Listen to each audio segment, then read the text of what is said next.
I've already stirred my lacquer. This is just deft. Dip it in just above the top bushing. Pull it up. Let it drain.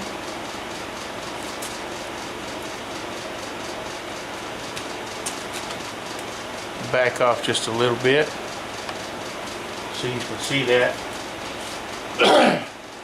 Just dip it in, pick it up, let it drain, clean as much of the excess off as you can, stick it in the hole. Now it's standing straight. Take the next one, we're going to dip it just. Take the next one, we're going to dip it just above the bushing.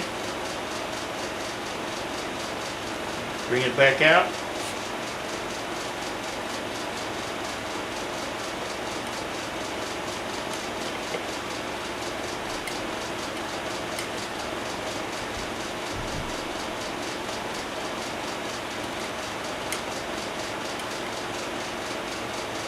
Put it in the jig. Make sure it's standing straight.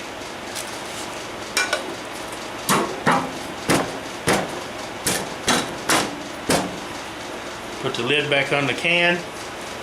Set the timer for 30 minutes. Come back, turn them over, dip them, and do that 4 times total. Okay, it's been 30 minutes.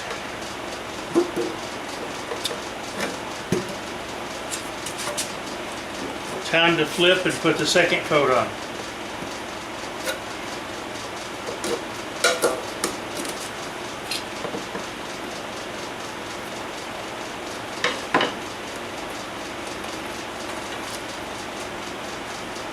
Pick it up, turn it over,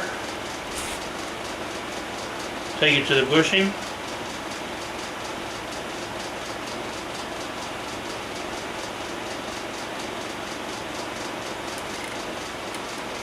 let it drain off,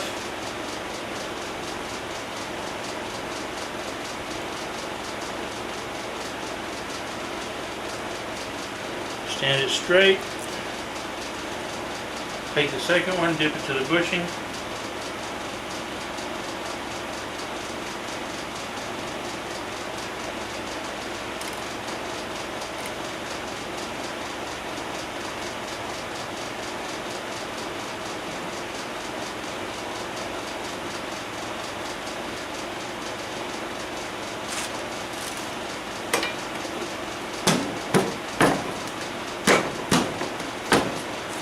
And we do that 2 more times.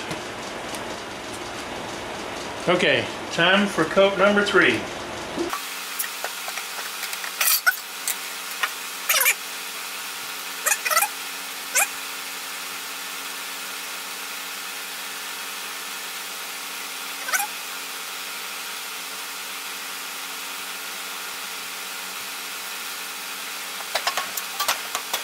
Another 30 minutes, I'll come back and do the final coat. Okay, last coat.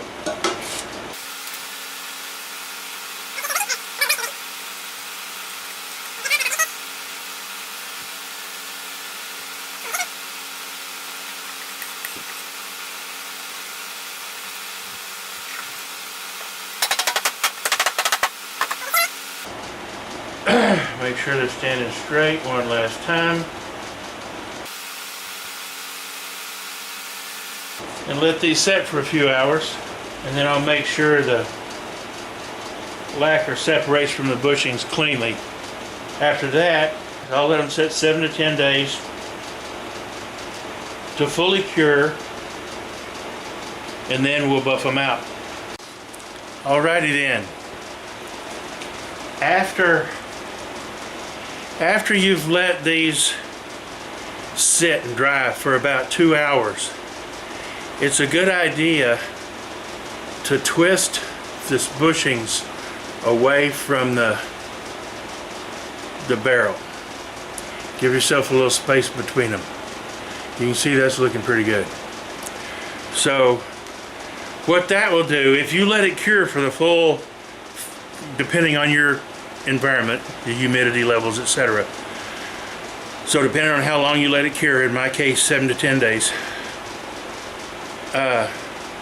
if you just let it sit compressed between between the spacers or the bushings for that full time, that lacquer is going to be rock hard.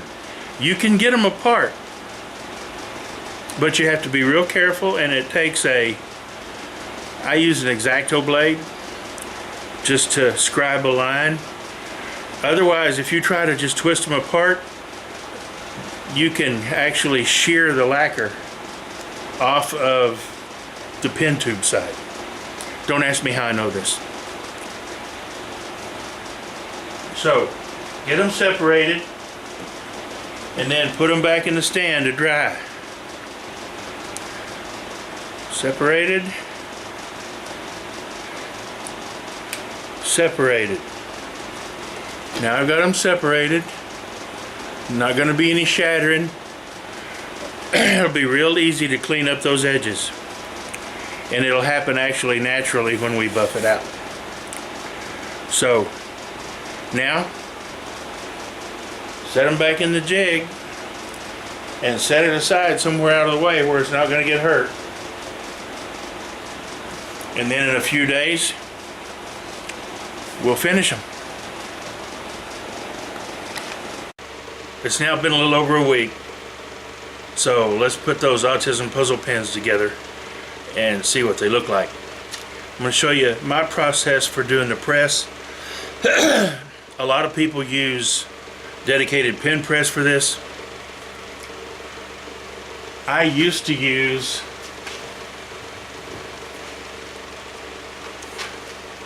clamps like this to do that, as is evident from the holes in the where the pins wore the rubber pads out. I don't use those anymore. I made these little blocks out of oak and corian, and they fit on my lathe, and I use my lathe as a press.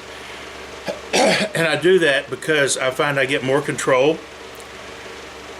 and it's something that's handy, and I've already got it. So I had scrap corian, I had scrap oak, I cut them to fit, and I'll show you how I do that. This one is drilled to fit on the headstock spindle. This one is drilled for the tailstock.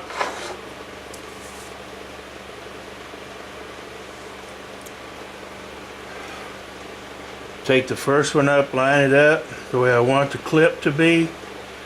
That's upside down. I want the clip like so. Alright. But that's over the black. I don't want the clip over the black, if I can help it. Okay. It's not really covering the black there.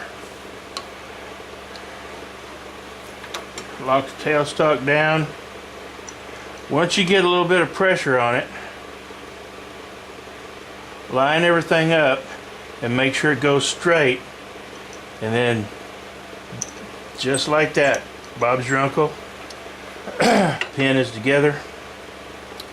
We'll finish putting it together after I press the other one. Thing about the Sierra, you really only have to press one part in. Alright, look to see where I want this, how I want it lined up. I think I'm going to do this one about the same position I did the other one.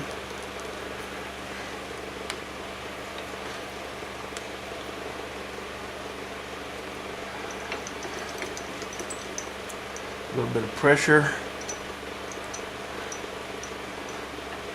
You don't want to use too much. You want to take it nice and slow as best you can.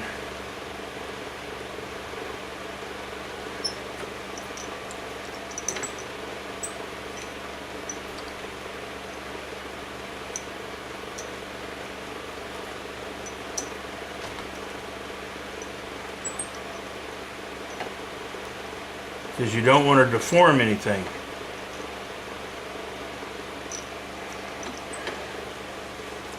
And just like that, we're good to go. Now we'll go over to the bench and we'll put them together. Okay, we're over here at the bench. Yeah, it's messy. This is the messy studio. So, got the spring on the refill. Put the refill in the bottom part of the pan. Screw the transmission into place. Make sure it's nice and secure and squared. Grab the body of the pen. Slide it on. Just like that. As you can tell, mechanism works fine. Finished pen.